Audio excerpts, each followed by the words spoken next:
ಇನ್ನೇನು mango season ಮುಗಿದೇ ಹೋಯಿತು. ಮಾವಿನ ಹಣ್ಣುಗಳನ್ನು ತಿನ್ನೋದ್ರ ಜೊತೆಗೆ ಅದರಲ್ಲಿ ಮಾಡುವಂತಹ ರೆಸಿಪಿಗಳನ್ನು ಕೂಡ ಆಗಾಗ ತಿನ್ನಲಿಕ್ಕೆ ಸಖತ್ತಾಗಿರುತ್ತೆ. ಹಾಗಾಗಿ ನಾನಿವತ್ತೊಂದು most viral recipe mango cheese cake ಮಾಡಿದ್ದೇನೆ. ಟೇಸ್ಟ್ ಅಂತೂ ಸಖತ್ ಅಲ್ಟಿಯಾಗಿತ್ತು ಆ್ಯಂಡ್ ಮಾಡೋದು ಕೂಡ ತುಂಬಾ ಈಸಿ.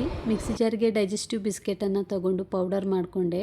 ಸೊ ಈ ಪೌಡರನ್ನು ನಾನೊಂದು ಗ್ಲಾಸ್ ಬೌಲ್ಗೆ ಶಿಫ್ಟ್ ಮಾಡಿಕೊಂಡು ಮೆಲ್ಟೆಡ್ ಬಟರ್ ಅಥವಾ ಗೀ ಕೂಡ ಹಾಕ್ಕೊಳ್ಬೋದು. ಮೆಲ್ಟೆಡ್ ಬಟರನ್ನು ನಾನಿಲ್ಲಿ ಹಾಕ್ಕೊಳ್ತಾ ಇದ್ದೇನೆ. ಹಾಕ್ಕೊಂಡು ಅದನ್ನು ಸೆಟ್ ಮಾಡಿ ಸ್ವಲ್ಪ ಹೊತ್ತು ಫ್ರಿಜ್ಜಲ್ಲಿ ಇಟ್ಕೊಂಡೆ. ಹಾಗೆ ಮ್ಯಾಂಗೋನ ಕಟ್ ಮಾಡಿ ಅದರದ್ದು ಪಲ್ಪ್ ತೆಗೆದು ಕೂಡ ಸೈಡಲ್ಲಿ ಇಟ್ಕೊಂಡೆ. ಒಂದು ಮಿಕ್ಸಿ ಜಾರ್ ತಗೊಂಡು ಪನ್ನೀರು ಹಾಗೆ ಯೋಗರ್ಟ್ ಅಥವಾ ಮೊಸರನ್ನು ಸಹ ಆ್ಯಡ್ ಮಾಡ್ಬೋದು. ಯೋಗರ್ಟ್ ಮತ್ತು ಕಂಡೆನ್ಸ್ಡ್ ಮಿಲ್ಕ್ ಹಾಗೆ ನಾನೇನು ಮ್ಯಾಂಗೋ ಪಲ್ಪನ್ನು ತಗೊಂಡಿದ್ದೇನೆ ನೋಡಿ, ಆ ಮ್ಯಾಂಗೋ ಪಲ್ಪನ್ನು ಹಾಕಿ ಇಲ್ಲಿ ಬ್ಲೆಂಡ್ ಮಾಡಿಕೊಂಡೆ. ಸೊ ಅದು ಚೀಸ್ ಟೈಪ್ ಸ್ಟ್ರಕ್ಚರ್ ಬರ್ತಾಯಿದೆ. ಸೊ ಇದನ್ನು ನಾನು ಇನ್ನೊಂದು ಲೇಯರ್ಗೆ ಆ್ಯಡ್ ಮಾಡ್ತಾ ಇದ್ದೇನೆ. ಸೊ ಒಂದು ಲೇಯರ್ ಬಿಸ್ಕೆಟ್ ಇದು ಹಾಕಿದ್ದೆ ಅಲ್ವಾ, ಸೊ ಹಾಗಾಗಿ ಇನ್ನೊಂದು ಲೇಯರನ್ನು ಇದನ್ನು ಹಾಕಿ ಹಾಗೆ ನೆಕ್ಸ್ಟ್ ಮೂರನೇ ಲೇಯರ್ಗೆ ನಾನು ಮ್ಯಾಂಗೋವನ್ನು ಪುನಃ ನಾನು ಮ್ಯಾಂಗೋ ಪಲ್ಪನ್ನು ಒಂದು ಮಿಕ್ಸಿ ಜಾರ್ಗೆ ಹಾಕಿ ಇದಕ್ಕೆ ಸ್ವಲ್ಪ ಬೇಕಂದರೆ ಲಿಂಬು ಕೂಡ ಆ್ಯಡ್ ಮಾಡ್ಬೋದು. ನಾನಿಲ್ಲಿ ಆ್ಯಡ್ ಮಾಡಿಲ್ಲ.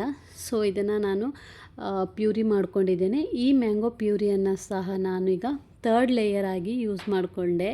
ಸೊ ಇದು ತುಂಬಾ ಚೆನ್ನಾಗಿ ಬಂದಿದೆ. ಟೇಸ್ಟ್ ಕೂಡ ತುಂಬ ಇಷ್ಟ ಆಯಿತು ನನಗೆ. ಈ ಥರ ಸೆಟ್ ಆದಮೇಲೆ ನಾವೊಂದು 5-6 ಗಂಟೆಗಳ ಕಾಲ ಇದನ್ನು ಫ್ರಿಜ್ಜಲ್ಲಿ ಇಡಬೇಕು. ಹಾಗೆ ನಾನು ಇದನ್ನು ಫ್ರಿಜ್ಜಲ್ಲಿ ಇಟ್ಟೆ 5-6 ಗಂಟೆಗಳ ಕಾಲ. ಫ್ರಿಜ್ಜಲ್ಲಿ ಇಟ್ಟು ಹೊರಗೆ ತೆಗೆದ ನಂತರ ಇವಾಗ ನಮಗೆ ಇದು ತಿನ್ನಲಿಕ್ಕೆ ರೆಡಿ ಆಗಿದೆ ಮ್ಯಾಂಗೋ ಚೀಸ್ ಕೇಕ್. ಸೊ ಡೆಕೋರೇಷನಿಗೋಸ್ಕರ ಹಾಗೆ ಮತ್ತು ತಿನ್ನುವಾಗ ಸ್ವಲ್ಪ ಮ್ಯಾಂಗೋ ಪೀಸ್ ಸಿಕ್ಕಿದರೆ ತುಂಬಾ ಚೆನ್ನಾಗಿರುತ್ತಂತ ಮೇಲ್ಗಡೆ ಮ್ಯಾಂಗೋ ಪೀಸನ್ನು ಕಟ್ ಮಾಡಿ ಇದಕ್ಕೆ ಆ್ಯಡ್ ಮಾಡಿದ್ದೇನೆ. ತುಂಬ ಎಮ್ಮಿಯಾಗಿ ಕೂಡ ಕಾಣ್ತಾ ಇದೆ. ತಿನ್ನಲಿಕ್ಕೆ ಕೂಡ ಅಷ್ಟೇ ಮಜವಾಗಿದೆ. ಇದನ್ನು ನೀವು ಕೂಡ ನಿಮ್ಮ ಮನೆಯಲ್ಲಿ ಮಾಡಿ ತಿನ್ನಬೇಕು. ಹಾಗೆ ಈ ರೆಸಿಪಿ ಇಷ್ಟ ಆದರೆ ಮಾಡಿ ತಿನ್ನೋದ್ರ ಜೊತೆಗೆ ನನ್ನ ಚಾನಲನ್ನು ಸಬ್ಸ್ಕ್ರೈಬ್ ಮಾಡಿ ಹಾಗೆ ಲೈಕ್ ಮಾಡಿ ಶೇರ್ ಮಾಡಿ. ತುಂಬಾ ಚೆನ್ನಾಗಿ ಬಂದಿದೆ. ತುಂಬ ಅಲ್ಟಿಯಾಗಿದೆ. Thank you so much for watching. Thank you.